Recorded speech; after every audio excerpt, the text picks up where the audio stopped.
नमस्कार किसान साथियों, स्वागत है आपका यूथ एग्रीकल्चर के एक और नई वीडियो में। आज बात करेंगे तकदीर बदलने वाली खेती, नोट छापने वाली खेती, परवल की खेती के बारे में।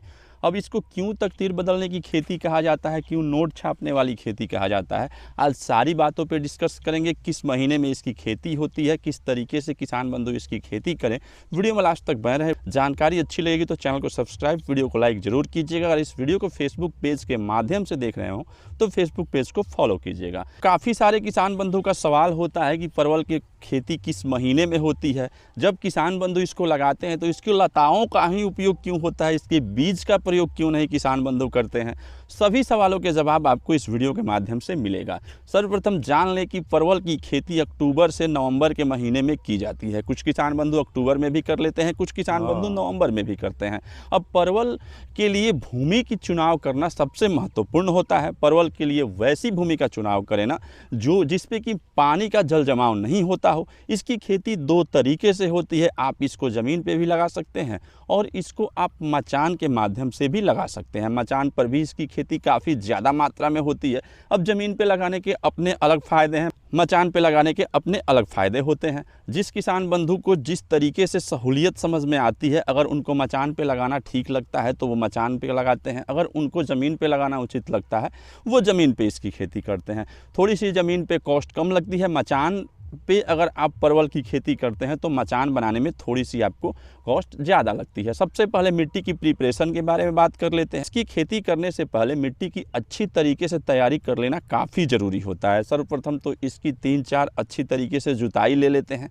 उसमें आपको सड़ी हुई गोबर, जैविक खाद, ऑर्गेनिक मैन्योर प्रचुर मात्रा में खेतों में डालना काफ़ी अनिवार्य होता है। साथ में नीम की खल्ली, रेड़ी की खल्ली भी किसान बंधु इसमें हर हाल में देते हैं। उसके पश्चात इसकी जुताई लेते हैं। अब बुआई की विधि को जान लेते हैं। बुआई की विधि के लिए इसकी लताओं को हम प्रयोग करते हैं। लताएं इसलिए प्रयोग में लाया जाता है ना क्योंकि इसकी परागण प्रक्रिया डिफरेंट होती है। अब मैं आपको बता देता हूं कि इसके बीज का प्रयोग किसान बंधु क्यों नहीं करते। बीज में ये पहचानना मुश्किल होता है कि कौन सा प्लांट नर है और कौन सा प्लांट मादा है, क्योंकि परवल में नर और मादा का प्लांट अलग अलग होता है। इसकी परागण प्रक्रिया थोड़ी डिफरेंट होती है, इसलिए हम इसके लताओं को चुनते हैं। इसके लताओं में हमें समझ में आ जाता है कि कौन सा नर प्लांट है और कौन सी मादा प्लांट है। अब देखेंगे ये है इसका नर प्लांट। नर प्लांट में आपको सिर्फ फूल नज़र आएंगे। यहाँ पे आपको फूल, हर पत्तियों के बाद आपको सिर्फ फूल नज़र आएंगे।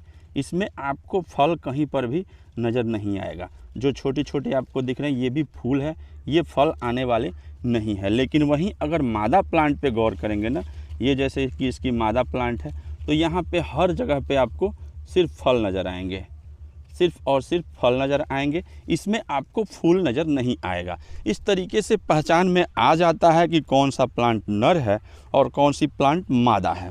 इसको हम 8:1 के रेशियो में लगाते हैं, यानी कि 8 अगर हमने मादा लत्तियों का चुनाव किया है ना, मादा प्लांट का चुनाव किया है तो एक उसमें नर प्लांट का रहना अनिवार्य होता है। अगर हमने इस तरीके से नहीं लगाई तो अगर हमने खेतों में सिर्फ नर प्लांट ही लगा दिए और सिर्फ मादा प्लांट ही लगा दिया तो हमारा परवल फलन नहीं देगा। सिर्फ मादा प्लांट होंगे तो उसमें फल तो आएंगे लेकिन वो मर जाते हैं, वो ज़्यादा दिन तक सर्वाइव नहीं करते हैं, उसकी परागण प्रक्रिया नहीं हो पाती है। इसीलिए हम लताओं का चुनाव करते हैं और लताएं काफ़ी जल्दी विकसित होती है। और जो इसके बीज होते हैं ना, उसके जर्मिनेशन में थोड़ी सी इशू भी आती है। इस वजह से भी हम बीज को अवॉइड करके और इसकी लताओं को प्रेफर करते हैं। लताएँ ही हम अपने खेतों में लगाते हैं।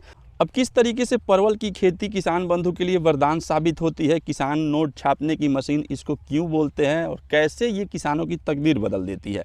सबसे पहले जान लीजिए कि परवल की खेती भारतवर्ष में हर जगह पे नहीं होती है और इसकी डिमांड लगभग हर जगहों पे और वैसे के वैसे ही सालों भर बरकरार रहती है। किसान को रेट अच्छा मिलता है और इससे उसको मुनाफा बढ़िया हो जाता है। उत्पादन भी इसकी काफ़ी शानदार होती है।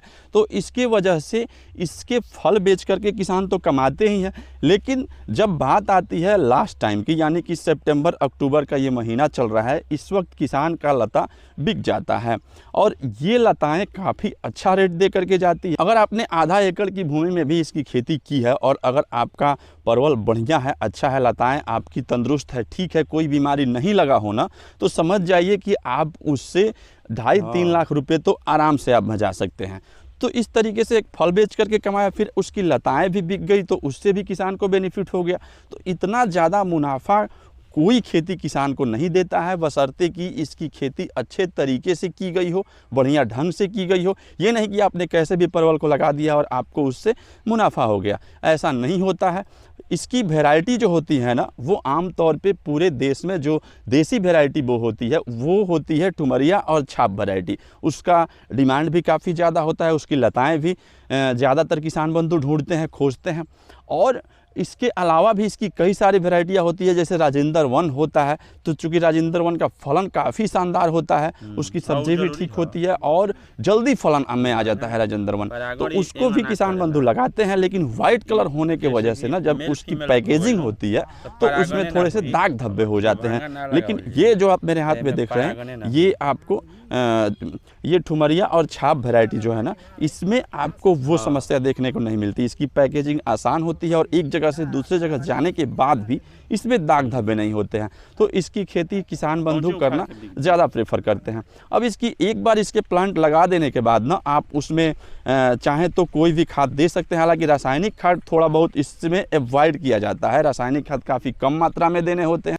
अब परवल की खेती में सबसे बड़ी, सबसे जो मार्मिक चीज़ होती है ना, वो होती है इसकी निराई गुड़ाई। इसको लगाने के पश्चात इसमें घास फूस आते हैं और इसकी निराई गुड़ाई किसान बंधु को निरंतर करवाते रहना पड़ता है। अगर आपने निराई गुड़ाई नहीं करवाई तो ज़्यादा इसमें घास होंगे और इसके लताओं को प्रभावित करते हैं, इसके फल को प्रभावित करते हैं। इसमें बीमारियां अन्य प्रकार की और कीटे आना संभव है कि हाँ, इसको कीट और बीमारियों से इसका ये फसल बर्बाद हो जाए। परवल की लताओं को जब हम अक्टूबर नवंबर के महीने में लगा देते हैं तो इसकी जर्मिनेशन तो उसी वक्त हो जाती है। लेकिन ये 2-3 महीना जो ठंड के महीने होते हैं, उसमें ये वैसे के वैसे ही पड़ा रहता है। किसान बंधु, बहुत सारे किसान बंधु उस वक्त उसमें सरसों की फसल भी ले लेते हैं।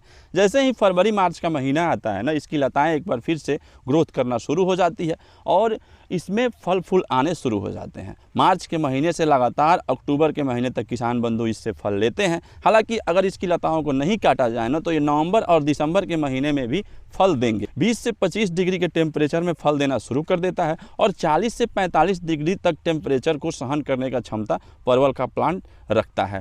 अब एक बार इसकी अक्टूबर के महीने में जब बुआई हो जाती है ना, उस वक्त से इसमें निराई गुड़ाई की प्रक्रिया किसान बंधु शुरू कर देते हैं। इसमें आपको खाद खली भी ऊपर से कुछ दिया जाता है इसके ग्रोथ के लिए। इसमें किसान बंधु हालांकि DAP भी डालते हैं, जिंक भी डालते हैं, इसमें माइक्रो न्यूट्रिएंट्स का भी प्रयोग होता है। लेकिन रासायनिक खाद काफ़ी कम मात्रा में दिया जाता है। ज़्यादातर ऑर्गेनिक खाद का भी प्रयोग किसान बंधु इसमें करते हैं। जो किसान बंधु मचान विधि से इसकी खेती किए हैं, वो इसको लगाने के पश्चात फरवरी और मार्च के महीने में मचान का प्रिपरेशन करते हैं। हालांकि मचान पे लगाने से फ़ायदा ये होता है कि मचान पे जो लताएं होती है उसको हवा मिलता है, ऊपर से उसको हवा मिलता है और उसमें बीमारी आने के चांसेस कम होते हैं। लेकिन ज़मीन पे जो परवल की लताएं होती है ना, इसमें फंगस का अटैक ज़्यादा होता है, जिसकी वजह से कई बार किसान बंधु की लताएं भी खराब हो जाती है और उनको भारी नुकसान झेलना पड़ता है।